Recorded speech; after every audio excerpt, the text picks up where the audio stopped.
আগামীকাল সকালের বিগ ম্যাচে আর্জেন্টিনার বিপক্ষে লড়বে সুইজারল্যান্ড। এই দুই দলের একাদশ কেমন হবে আপনার কাছে কি মনে হচ্ছে?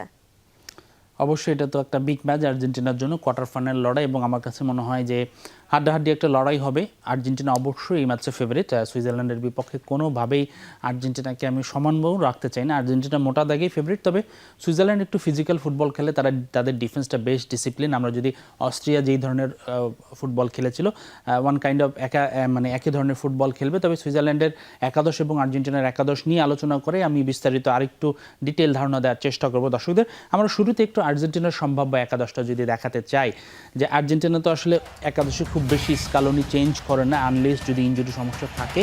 আর্জেন্টিনার সিস্টেমটা তো আমরা সবাই জানি, 4-4-2 খেলেন, কখনো 4-4-3ও হয়, মূলত তারা 4-4-2-এ খেলে থাকেন। আমি একটু একাদশটা একটু এক্সপ্লেইন করি। এখানে আপনার কাছে মনে হতে পারে 4-3-1-2, বিষয়টা তেমন না। তারা 4-4-2-এ খেলেন এবং এটা বলা হয় 4-4-2 ডায়মন্ড। আসলে মাঠের যে জায়গাটা থাকে, এখানে তো আপনি তিনজন ফ্ল্যাট দেখতে পাচ্ছেন। আমি যদি একটু পারাদেসকে ধরি, পারাদেস একটু নিচে নেমে আসবে, জাস্ট তিনি সিডিএম ভূমিকায় খেলবেন। ব্রাজিলে যেমন ক্যাসেমিরো খেলে, বা সেটাকে ফুটবলের ভাষায় পিভিট বলা হয়, তিনি পিভিট রোলে খেলবেন। অর্থাৎ তিনি অলমোস্ট একদম লিসান্দ্রো মার্টিনেজ এবং রোমেরোর সাথে থাকবেন, এবং নিজেদের হাফের অন্য দিকে যাওয়ার তার কোনো অপোজিশন হাফে কোনো কাজ নেই, যেহেতু তাদের যে রাইট ব্যাক এবং লেফট ব্যাক আছে তারা যেন উপরে গিয়ে আক্রমণে হেল্প করতে পারে। সেক্ষেত্রে আপনি যদি দেখেন পারাদেস যদি নিচে নেমে আসে, সেক্ষেত্রে জাস্ট একটা ডায়মন্ড শেপ হবে। তো সেটাকে বলা হয় 4-4-2 ডায়মন্ড, অর্থাৎ মাঝখানের যে চারজন আছে তারা ডায়মন্ড শেপে খেলবেন। এনজো নাম্বার 8 ভূমিকায় থাকছেন, এবং ম্যাকালিস্টার এবং ডিপল দুই সাইডে লাইফ এবং রেড মিডফিল্ডার হিসেবে থাকবেন। এখন একাদশে কিন্তু চেঞ্জ আসতে পারে, আমরা যতটুকু জানতে পারছি আর্জেন্টাইন গণমাধ্যম থেকে দুটি চেঞ্জ হতে পারে। এমন নয় যে কনফার্ম দুটি চেঞ্জ, কিন্তু দুটি চেঞ্জ হওয়ার সম্ভাবনা বেশি। প্রথম যেই চেঞ্জটা আমি বলি, মার্টিনেজের জায়গা তো কনফার্ম। এখন রাইট ব্যাক যে জায়গাটা, এখানে মন্ট্রিয়ালকে আমরা রেখেছি, কিন্তু তিনি হয়তো একটা কার্ড সমস্যায় আছে, তবে তার জায়গায় কিন্তু মলিনাও খেলতে পারে। শেষ মুহূর্তে এটা কোচ ডিসাইড করবে যে মন্ট্রিয়াল নাকি মলিনা কাকে খেলাবেন, তিনি স্টার্টিং লাইন আপে। এই জায়গাটা নিয়ে একটু বিবেচনার বিষয় আছে।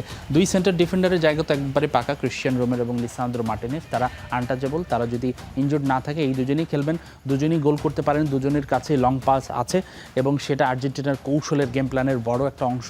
তো তারা ফিট থাকলে তারা খেলছেন, এবং এখন পর্যন্ত তারা ফিট আছেন।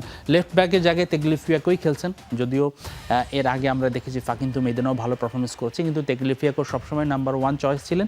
তিনি ইনজুরিতে কিছুটা আনফিট থাকার কারণে আসলে ফাকিন্তো মেদিনার সুযোগ পেয়েছিলেন। তবে এখন পর্যন্ত আমরা যে তথ্য পেয়েছি, তেগলিফিয়াকো শুরু করছেন। এখন যেই জায়গাটা আমি বললাম মিডফিল্ডের চারজনের পজিশনটাতে আমি মোটামুটি বলে দিয়েছি। ডিপল থাকবেন রাইট মিডফিল্ডে, একদম হোল্ডিং মিডফিল্ডার পারাদেস, এবং লেফট ফিল্ডারের ম্যাকালিস্টারের যেই জায়গাটা, এই জায়গাটা নিয়ে একটু পরিবর্তনের একটা গুঞ্জন আছে, যে এই জায়গাটাতেও নিকো গঞ্জালেসকে ট্রাই করতে পারেন কোচ, যেহেতু ম্যাকালিস্টারের এটা কিন্তু আদর্শ পজিশন না। ম্যাকালিস্টার মূলত সেন্ট্রাল মিডফিল্ডে খেলেন। 4-4 ট্রেডিশনাল যেই সিস্টেমটা থাকে, দুইজন সেন্ট্রাল মিডফিল্ডার, সেইটা হচ্ছে তার আইডিয়াল পজিশন। তো সেই জায়গায় আসলে নিকো গঞ্জালেসকে খেলানো হতে পারে বলেও আমরা আর্জেন্টাইন গণমাধ্যমে দেখছি। আমরা যদি দুই স্ট্রাইকার দেখি, মেসি তো থাকছে না, মেসি আনটাচেবল, এবং সাথে লৌথরো মার্টিনেজ নাকি হুলিয়ান আলভারেস, এই জায়গাটা সবসময় একটা ডাউট থাকে। তবে গত ম্যাচে সাবস্টিটিউট নেমে লাউথারো কিন্তু খুব ভালো পারফরমেন্স করেছিলেন, কিন্তু হুলিয়ানি থাকছেন মেসির সঙ্গী হিসেবে, তেমনটাই আমার কাছে খবর আছে, বা এটা আমি প্রেডিকশন করছি। তো আর্জেন্টিনার সম্ভাব্য একাদশ এটি ছিল, এবং সুইজারল্যান্ডের বিপক্ষে আমার ধারণা আর্জেন্টিনা অন্তত 2-0 বা 2 গোলের ব্যবধানে জিতবে বলে আমার কাছে মনে হয়, বা জেতা উচিত বলে আমি মনে করি। এবার যদি আসি আমি সুইজারল্যান্ডের একাদশ নিয়ে, সুইজারল্যান্ড অবশ্যই টাফ ফাইট দেবে, কিন্তু আর্জেন্টিনাকে আমি সেটা আবারও বলছি, যে কোনো রেজাল্টই ফুটবলে পসিবল, কিন্তু আর্জেন্টিনা ফেভারিট। এখন তাদের সিস্টেমটা দেখি, তারা কিন্তু মিডফিল্ড একদম ডমিনেট করে খেলতে পছন্দ করে, এবং আর্জেন্টিনার বিপক্ষে সার্ভাইভ করতে হলে এই ফরমেশনে আপনাকে খেলতে হবে।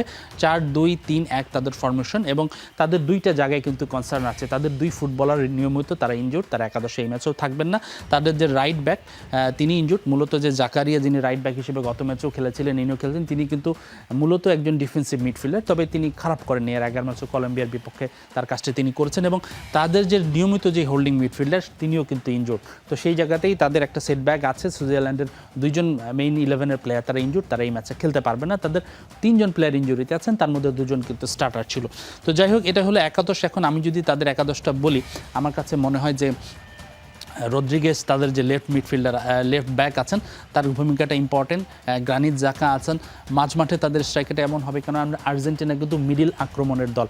4-4-2 আমি যে ডায়মন্ড শেপটা বলছিলাম, এই আক্রমণটা এমন হয় তারা মাঝখান দিয়ে যাবে যেহেতু তাদের মিডফিল্ড বেশি।